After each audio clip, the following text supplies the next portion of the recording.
have 6 pieces for this show, and I'm honored to have 6 pieces. This is one of my newest pieces. It's called Healing Hearts. And recently, my mother passed, and I had been taking care of her for many, many years. She had Alzheimer's. And friends, instead of sending me a card, they sent me a healing heart. So I took the hearts, I made some additional hearts, and comprised that into an art quilt. So I added some piecing of the squares, I added embellishments, I stitched upside down, what's called bobbin stitching. I did a lot of quilting in it with bells, all types of things that made me happy, a part of the whole process. It was very therapeutic, I enjoyed it. It was meant to cover my body when I can't rest or whatever, but now I'm enjoying just looking at it. So it's about 60 inches long and about 40 inches wide. I also make textile vases, and they're all comprised of about 4 layers. I use an outside layer of fabric. I do some interfacing on the inside, but it's no structure. And then I embellish them with beading. Some of them I quilt on them first, so there's layers and layers of work done. And then I bead in the top of them there. In each one of them, you can put a glass vase and put water, and so they are functional as well as just for home decor. So, and I put the bottoms on them all, and these are truly a joy to make. I really enjoy them. So 3-dimensional vases. And on this other wall here, I did improvisational abstract.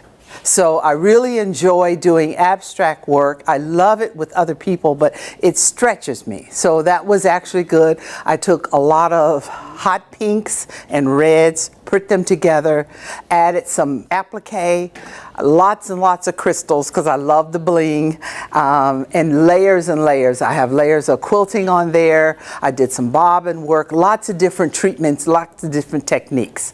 And that was a joy to do.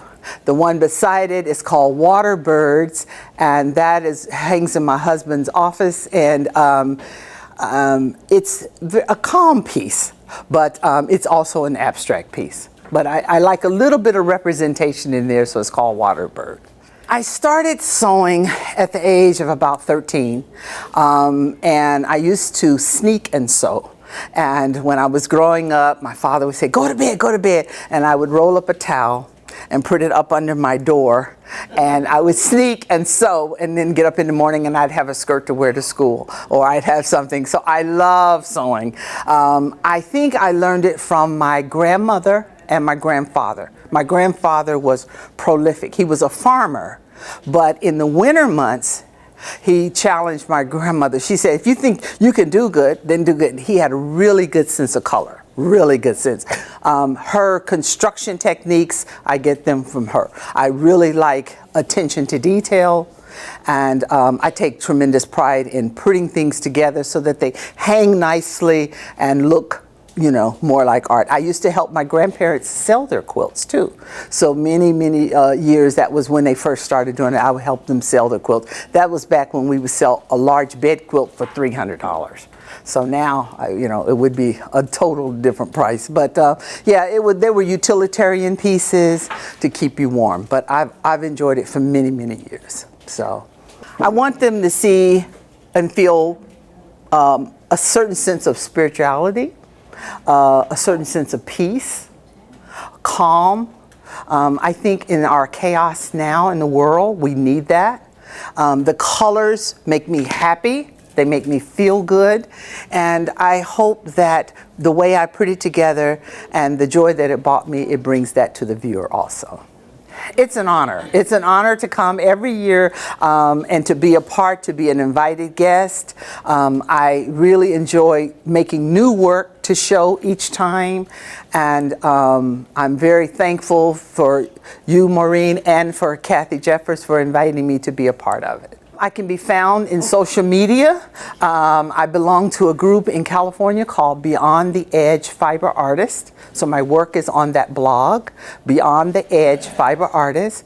I also belong to a group in Columbus called Kumba Quilters, KUUMBA Quilters.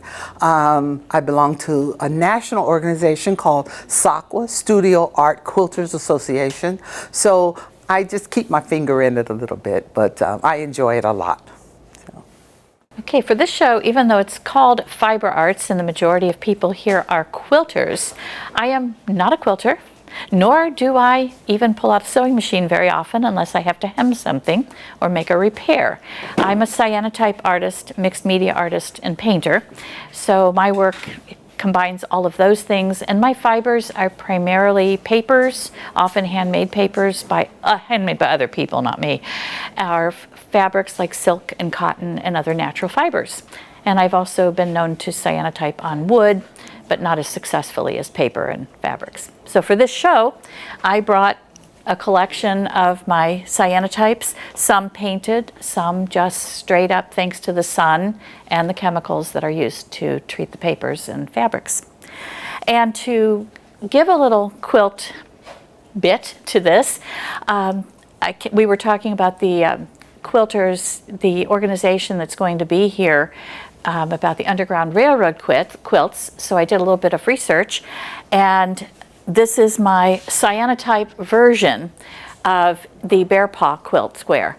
And to the life of me, I could not begin to tell you what the symbolism was as far as the Underground Railroad goes, but it was a simple enough form that I could do it as cyanotype dyed fabrics that I then fused with some fusible interfacing, cut with a paper cutter, and glued down to some mat board. So that is my homage, if you will, to quilting. Cyanotype actually comes out of my background. Before being an art teacher, I was a science teacher, and chemistry and chemicals have always interested me. Cyanotype chemicals, I can no longer remember their names, but there are two chemicals. One is iron-based that you mix together.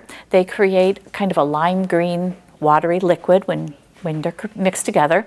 You paint those on your fabric or your cloth or your paper, wood, whatever you're going to work on, and then you put natural fibers or stencils or other objects on top of that, and then expose it to sunlight. And under exposure to sunlight, the UV radiation turns those chemicals. They begin to become a very deep amber color as they go through the process. When they've been exposed to what you think is enough, and it is kind of a guessing game, it is not pure science, it is a lot of experimentation type of science. And when you think it's ready, you bring it into the shade again, and you rinse it out and hope for the best, and you can get some lovely blues and other colors. This one has also had some turmeric spice added to it to give it a little bit of an orangey color. These were straight up cyanotype solution on fabric that was already printed with patterns.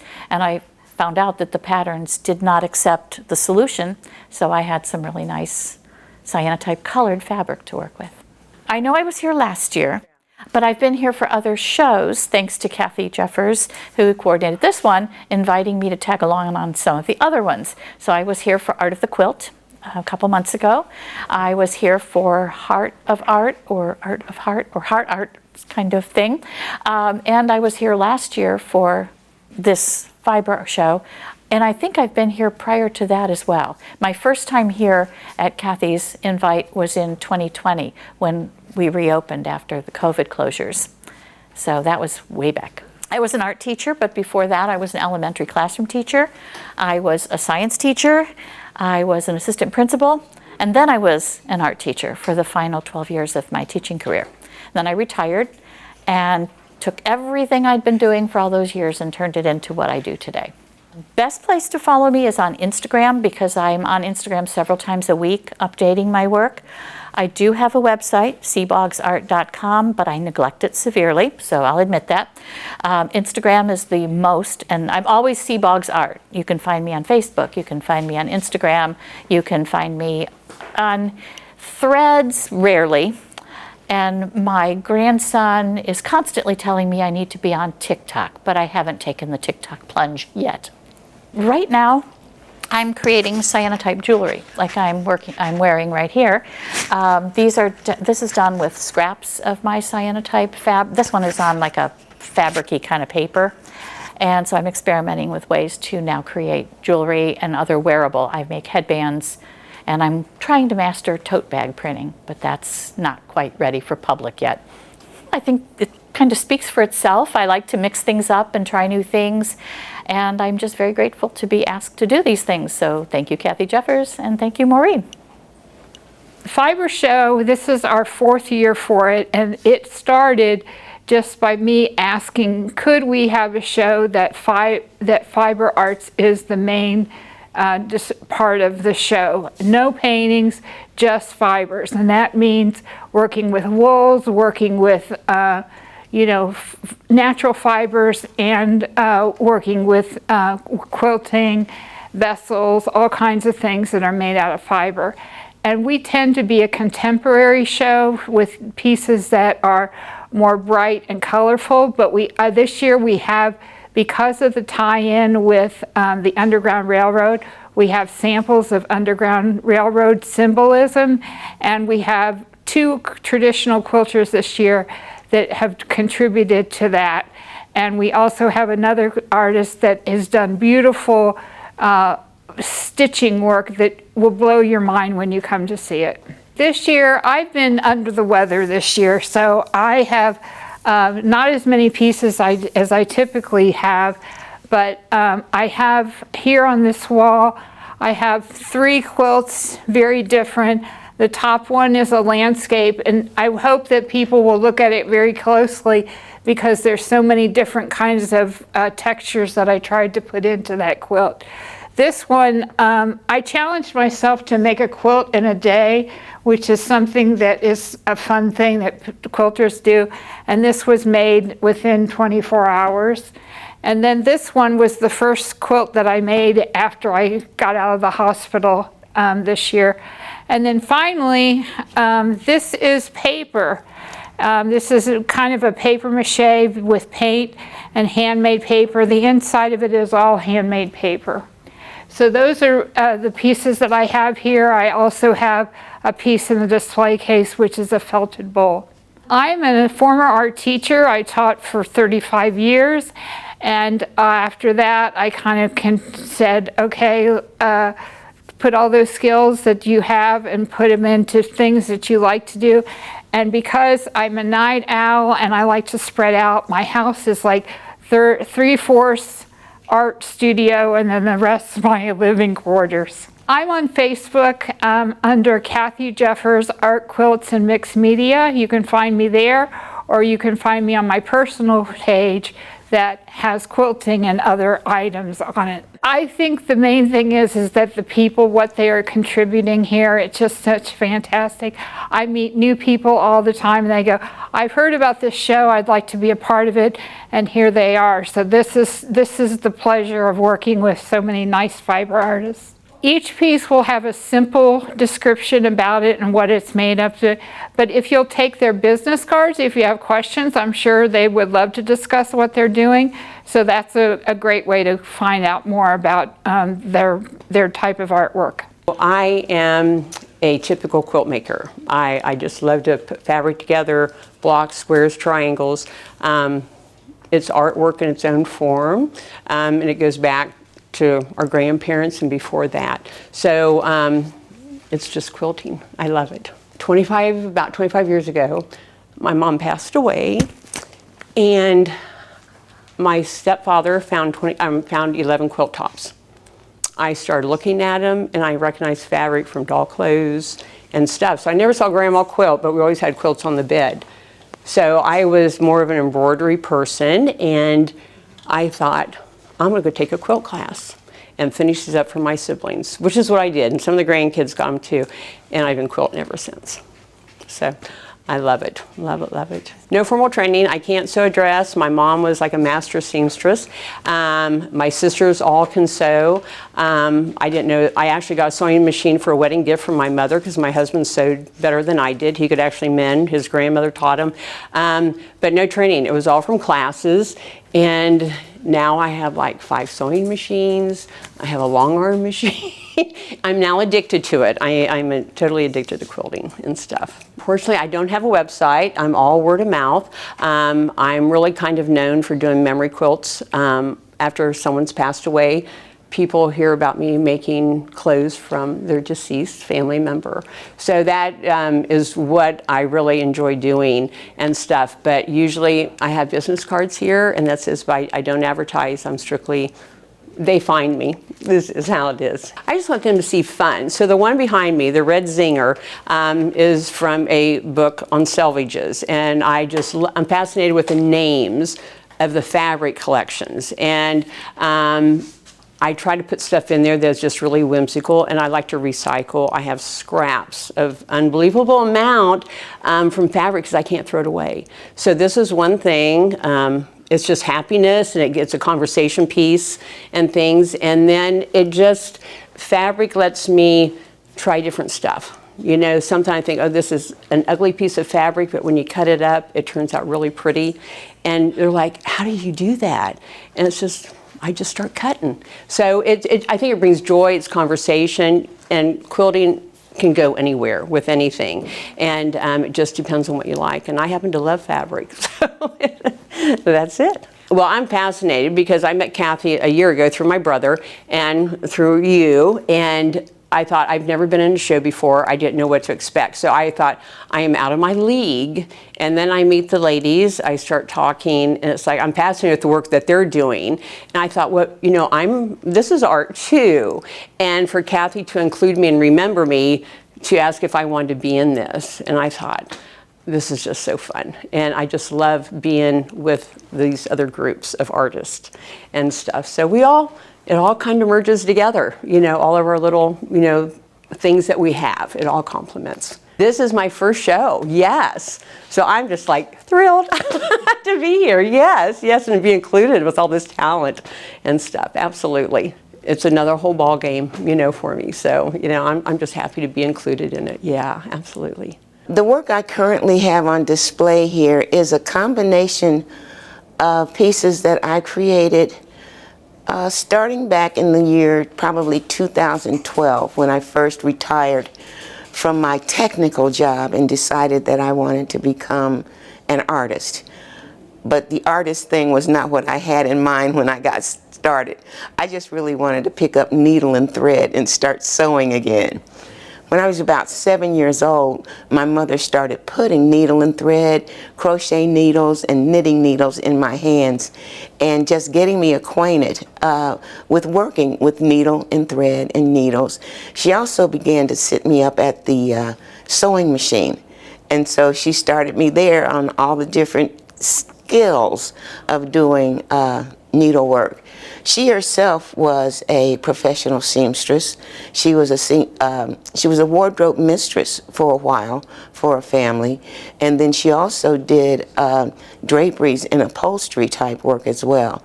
But then she decided she wanted to do something else, and she became a librarian. And the work that you see back here is what I settled on as the craft that I like, and it's hand embroidery, applique, and hand quilting for the most part. I bought myself an embroidery machine, and I said, oh, this is going to be great. I can create all of these things. But after I got started with it, for about 2 years I embroidered everything I could with that machine. And then I got bored, because all I did was put the designs into the computer on the machine and then sit back and watch it go. So I really liked the textile feel of the fabric and the yarn and the needles when I would do work. All of my training is from my mother teaching me. She came from a long line of seamstresses, well, my grandmothers on both sides, and she had a couple of aunts who were home ec teachers as well.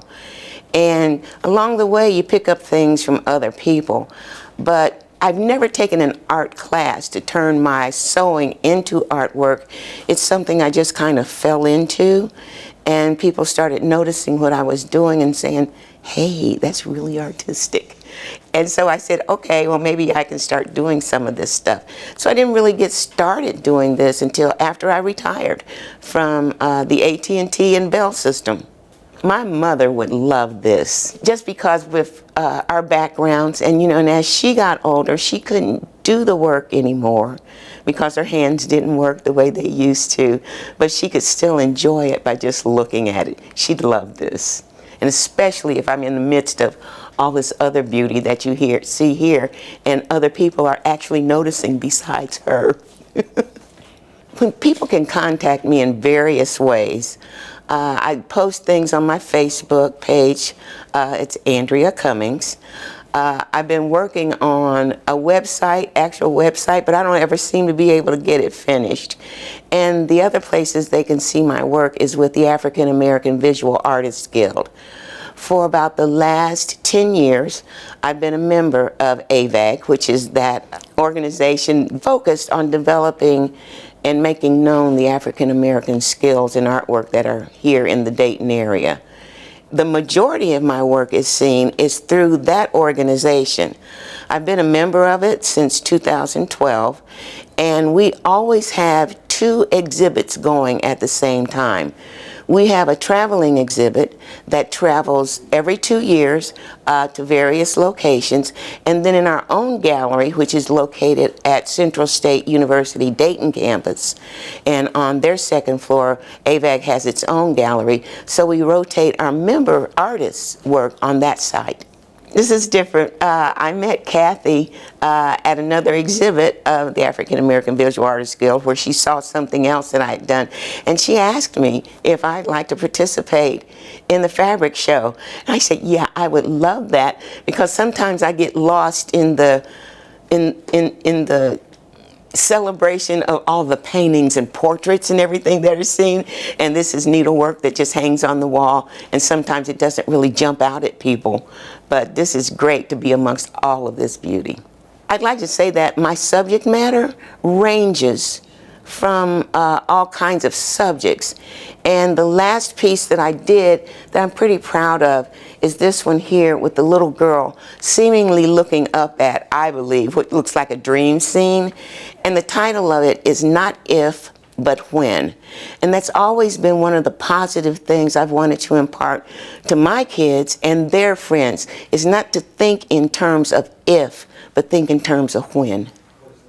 Currently on display for this show, I have some needle felting and wet felting projects. This is actually a photograph that I took out the back of my house on a full moon night one time, May, I think it was. So it's all dry felted, all the different wools. I love working with the wools. They're phenomenal as far as being able to paint with color and move the fabric around just however you see fit, and highlights and all that kind of fun stuff. Wool tends to, so like if you're gonna throw your wool sweater in the dryer or the washer in the dryer, and it comes out and it's 500 sizes too small, that's what happens when you're doing either wet felting or needle felting. You are incorporating the fibers together, and they tighten and they shrink to make your artwork. Well, I've got a needle, or it's a wet felted purse that I did with needle felting and the wet felting process, and then a vase that I did as well with both needle felting and just the wet felting. As far as the time, looking at quilting versus needle felting, I think it all kind of ties together as far as the colors and the blending and the science that goes behind it, because you really do have to know the types of wool and how they're going to interact with each other, because some are, viscous fibers, some are plant fibers, then you've got your wool and alpaca and sheep and all that kind of, all the different animal fibers together, versus with quilting, which obviously, and they're gorgeous, just the colors and the science and the math that goes into doing all those pieces, it just amazes me. I can be reached on Instagram and Facebook through Dragonflies and Hollyhocks. I do not have a personal website, but yeah, so through Facebook and Instagram. I have been an artist since I was a small child. Not formally trained on anything. I've just learned as I've gone, and self-taught mostly. I teach art part-time, and so now I'm just kind of entering into my next phase of life, which is all art all the time. It's really nerve-wracking. It's nerve-wracking to be here with all of these artists that are so talented. I mean, you look around at all of this and it amazes me. The color, the placement, everything about it, that's just absolute perfection. I've always liked sewing. When I was a little girl, I've always played with buttons and fabrics, and by my mom when she was making clothes. And I just started creating and making more fabrics. Making projects. This is my latest piece. It's 1/4 of an inch piece fabric. You start with a 3 3¼ inch fabric, and when you sew it, some of it's in the seam allowance, and so you only get to see 1/4 of an inch of that fabric. These little tiny pieces is 1/4 of an inch. It's a miniature. All of them are different techniques. So this is paper piecing, this is a computerized thread quilting, this was all free motion, and this was part paper piecing, and it's relaxation. I did this one when I was at work, and I was frustrated at work, and so I came home and I relaxed, and I call it fired up because I was fired up at work, and I was relaxed when I got home in the evening, and I put it together. I am really self-taught. I haven't taken classes. I just see something and I just start making. I drew it and then I give it to my son, and my son actually does an AutoCAD, and he can design my patterns for me. And so I was able to get it from him with paper, and then I was able to use the fabric and use the pattern that he had made for me. And the centerpiece was from a pattern, and I didn't like the way that was finished, so I made it the way I wanted to finish it. These are flames for representing fire, and then I did straight lines to make it just different. Yeah, I just fired up. And I get home from work after a stressful day, and I go out and play for 2 hours out in my shed. And it just calms me down, and I go to bed and I do it repeatedly until the piece is done. The white piece is Trapunto. I used water-soluble thread, and I put a piece of batting and then a layer of fabric on top of it, and I stitched around the design. And then I took it off the frame, which is a quilting machine, and then I cut other batting away that's not the design. I put it back on the frame with another layer of batting and this on top of it. And then I stitched it and did all the bubble work and all the other designs. And then when it was done, I stuck it in the bathtub, and it dissolved the water-soluble threads, the first threads that you used. It's called Trapunto. Long time when they first did it, they would stitch and they would cut a little hole in the back, and they would shove batting inside it. But this was cutaway batting. You sew on the batting and you cut away the pieces that you don't want standing up, and then you sew it again. It's Karen McTavishing. I do know that it took me a long time to do all the bubbles in it. I couldn't stand there because my machine's I stand at my machine, and to do all those bubbles, I couldn't do it for a very long time. I only did it like an hour, and then I would stop, rest my back. Well, I've been in Paducah, which is a quilt show, but I've not been in an art show. So this is different for me. This is the first time into an art show, and kind of exciting. My friend asked me got me in.